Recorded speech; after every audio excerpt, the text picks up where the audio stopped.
Hey everybody, so my name is Misty. Most people have known me for probably 15 years now as Misty Fit Trainer.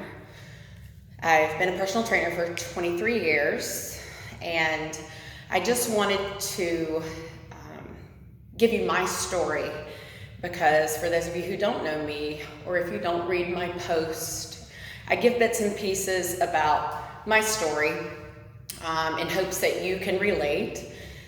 And so I just figured I would take a minute to sit down and tell you my story, which is my why. So, backtrack, when I was a little girl, I was actually a cripple. I had a very rare form of cancer, bone cancer, and it had eaten totally through the growth plate and totally through the knee. So my leg had shrunk. It was a lot shorter than the other leg. Clearly I couldn't walk. I literally remember being sick for a couple of days and thinking I had some kind of flu or something. And then all of a sudden I remember waking up one morning. I remember this. I remember waking up, and when I went to go stand up, I actually collapsed. I could not walk. And bone cancer, if you know anything about it, it is very rare. It's still very rare. In fact, I helped with a community fundraiser just a couple of weeks ago. A local teenager here in Palm Desert actually just passed away of the same thing. And anyway, so it is still very rare, but it actually travels very fast, and it eats away the bone, and ultimately, for many, kills you. And it's so rare that even still today, all these years later, it's very hard to find a cure for it. But anyways, I was crippled. They had flown in a lot of doctors on my case because it was such a very rare form of cancer in the hospital and everything. And at the time, my dad was a very broke traveling evangelist and had one older sister, Stacy. Love you. And anyways, my parents, were obviously, when you find out that your child has cancer, it's something that no parent ever wants to hear, and especially something that's very rare and it travels very, very quickly. So holding on to faith, but also trusting in the fact that, God also gave doctors wisdom. The doctors told my parents that the fastest and best way to possibly save my life would be to go ahead and amputate from the hip down. And so my parents, while believing for a miracle, said, let's do in the natural what we have to do for the chance to save her life.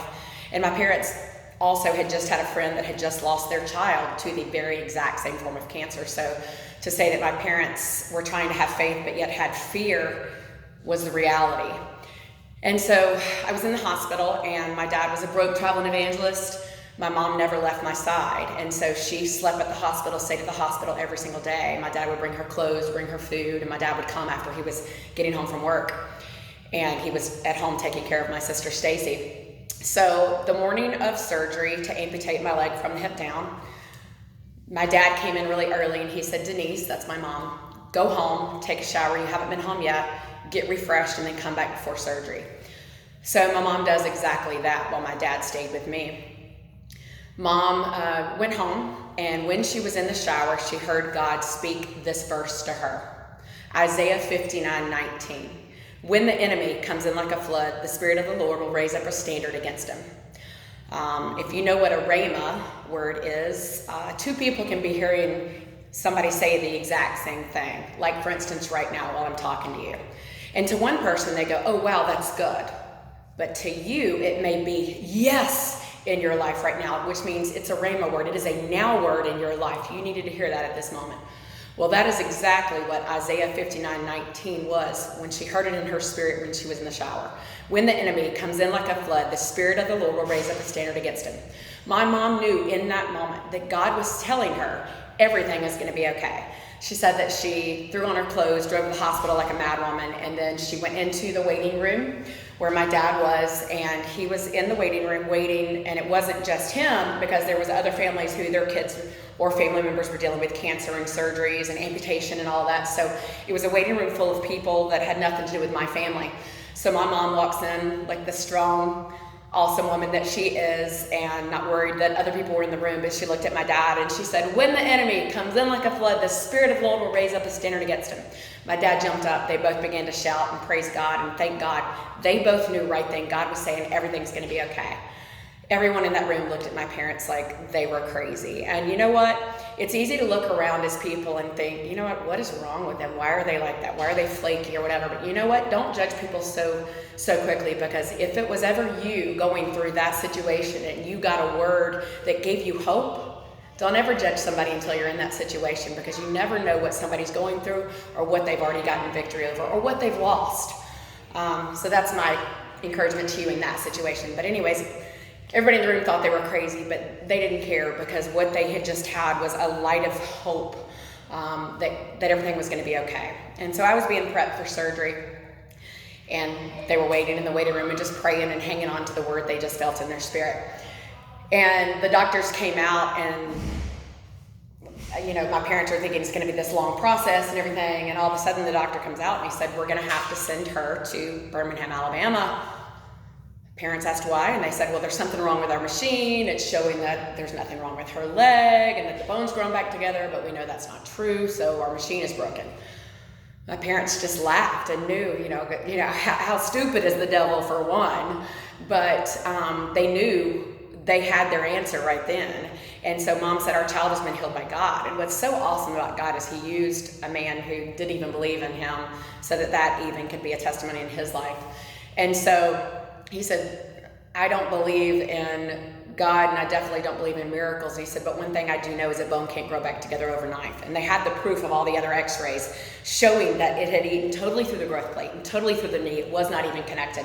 And you could clearly look at my leg and see that it was still shorter. And that is another lesson in itself right there, that sometimes when God does things in your life, you may not see it in the natural, but what you have to go on is trusting the promises of God, because sometimes the end result isn't shown, but what you have is the answer already on the way. And so my parents had it, my leg still hadn't grown. So the doctor looked at them and said, even if your God had performed a miracle, we can look at her leg and see that it's shorter than the other. We've already got the x-rays showing it had eaten through the growth plate and through the knee. Her leg will never grow. She'll never be able to run or play PE or anything like a normal child. Well, guess what? That doctor was exactly right, because I'm here to tell you, I have my entire life, if you are close to me, you know that anything that I have hasn't really been earned. I shouldn't have the genetics that I have, other than I don't run and play like a normal person. I've always been what I've called a genetic freak. And when I fast forward all these years later, I grew up hearing the story about the testimony of my healing. Through that, God spoke to my parents, and my dad started a church, which is still going today in Montgomery, Alabama. My dad's church is still going. So through that, God has touched so many lives just from that miracle. And so fast forward all these years later, I grew up hearing the story about my leg, but I had never really spoken my testimony about it. I grew up hearing it. So one day I ran with a girlfriend. We had run like 3 miles, and that was only like my second week ever running in my life. And we were at the gym, and somebody said they were going to run a full marathon, which was 26.2 miles the following week. Well, I didn't know really what it was to run a full marathon. I'd never done it. I had just run 3 miles for the first time in my life the week before. So my friend looked at me and she goes, I'll do it if you'll do it. And I said, what? Okay. So we went and signed up and ran a marathon the next week. Well, at mile 1, this girl that had dared me looks at me and she goes, I gotta quit. I just hurt my knee. And I said, okay, let's get out. And she said, no, you go. And I said, are you sure? And she said, yeah, I'll wait for you at the finish line. So I was like, well, okay. I didn't know what to expect. I had no music because I was running with a friend and I was by myself. Well, and if you know anything about me, I don't run by myself. It is social for me. But so I had 25.2 miles to go by myself. Well, I'm running by myself and just going along. Well, I'm 5'7", and I noticed there was this very tall guy. He's 6'7". He had on these red, shiny, long pants and this mustard yellow long sleeve t-shirt. And so to me, he looked like Ronald McDonald. Well, we kept kind of going back and forth. I'd get in front of him, he'd get in front of me. And so finally at mile 10, I'm a talkative person. Here I was, I'd just run 9 miles by myself. So I looked at him and I said, is it just me, or does it feel like we've been going uphill for 10 miles because my calves are on fire? And he said, that's because we have. And I said, well, you look like you're alone. I'm alone. Would you like to run the whole thing together? And he said, sure. Well, me being the person I am, I talked for the next 16.2 miles, this poor guy. But while we were running, I have no idea why, other than I do know it was God. I told my testimony for the first time in my life about my miracle on my leg. So we crossed the finish line and we did it under 4 hours. And if you know anything about a marathon, people train for 16 to 20 weeks, 4 to 5 months. They spend all these hours, they talk about how it's so much time, and I can't do it, it takes too much time, I can't run another marathon. And they work so hard, and they crossed the finish line, people were collapsing, people were throwing up, people were walking funny, and I crossed thinking, wow, what is so different? I don't understand. I feel great, I could have gone faster, I don't even feel tired, I'm not walking funny. And I looked around, and I thought, that is the moment that it hit me. I am not like a normal person. I don't run and play like a normal person. And I wasn't given it by anything I had earned, or nor did I deserve. And so I looked around, and that was the moment the light bulb went off, and it was like, I don't have anything that anybody would compliment except for one reason, and that is to tell you that God works miracles. So now, here I am all these years later, I'm a personal trainer. And growing up, people would say things about my physique or my legs, my muscles, and I had never worked or earned any of it. And it was in that moment I realized I don't have it for people to look at me and to brag on anything that I've done, because I haven't earned nor deserve it.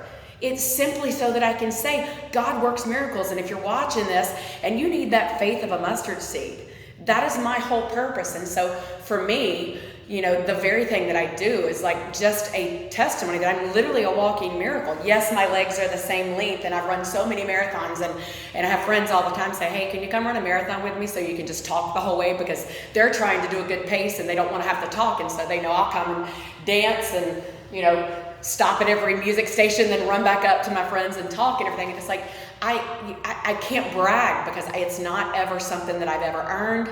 It's not something I deserve. I literally have been given something so that I can tell you God totally works miracles. And so for me, I'm in this competition, and it's actually out of my comfort zone, because I'm the kind of person that I always want to lift other people up, and I don't ever want to be flashy to the point of going, hey, look at me. It's about this, because for me, it's not. It's about, maybe this inspires you, but it's so that I can get to you and I can say, I believe in you. No matter where you are, you can do this. Whatever goal that you have, I can help you get there, because I'm going to make you believe in yourself. It's not about ability, it's about His ability. It's about believing in yourself, and fitness starts in the mind. You know, in this competition, that one of the first questions is about, you know, give advice about fitness. And my first line says, being fit starts right here. It's in the mind. You can't sit there and look at somebody and judge and go, well, that person's not fit, that person's not fit. How do you know that? Do you see them, and just because somebody looks a certain way, is that what fit means to you? It's like saying, you know, that money is about being successful. No, it's not. Being successful is about reaching your goals and being able to live in freedom and being happy and at peace. That is success. It's not about a dollar bill. And if you think fit is about looking a certain way in a bikini or in an outfit, then you've got it backwards, because fitness is here in your mind. It's about feeling good about yourself no matter what that looks like. And the people that would stand and judge and say, well, that person is not because of the way they look, they've got it all wrong, because fitness is here. It's in your mind. It's about feeling good about yourself where you are now, though. Where you are now. And that's where it all starts. If you can't get your mind right, you won't get anything right, because you can't get positive results from a negative mind. And so you have to get your mind in place. So I wanted to tell you my why. My why is because of you. This is not my why. Anything to do with me walking out and feeling good in a bathing suit or feeling good in an outfit is not my why. My why is so, yes, I'd love for you to stop and say, what do you do for your arms? Or what do you do for that? If that gives me the platform, then so be it. But I never let the compliments be about me, because you want to know why? Because I know at the end of the day There's going to become a time in every single person's life where they need hope. They need faith of a mustard seed. They need God. They need a breakthrough. They need something big to happen in their life. And that's where my story comes in, my why, because it's not always about having the physique or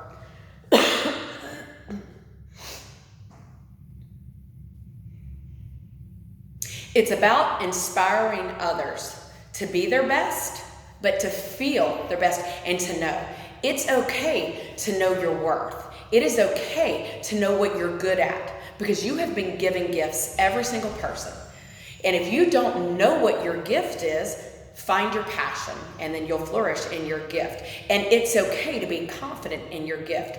Just don't confuse the purpose. The moment you begin to think it's about you is the moment you lose your influence. Because if it's about you, people will lose interest. You want to know why? Because people believe in you. Why? Because of what you make them believe in themselves. And that is my purpose. That is my why. My gift is not making your physique look good. It's making you feel good about your physique so that you can look in the mirror and feel good about yourself daily. It's not about having a certain size or getting a certain number on the scale. I tell people, forget that. I say, forget the clock. If I've ever trained you for a marathon, or I've ever trained you as a person, I say, forget the number on the scale and forget the time on the clock. Yes, you have a mental goal, but it's about enjoying the journey and believing in yourself and reaching a goal and looking back and going, you know what? I did it. And now guess what? I haven't arrived, because guess what? Now there's another goal, and there's somebody else now that I can pull up along. And it's about helping others, because your journey, because of what you're doing, that's my why.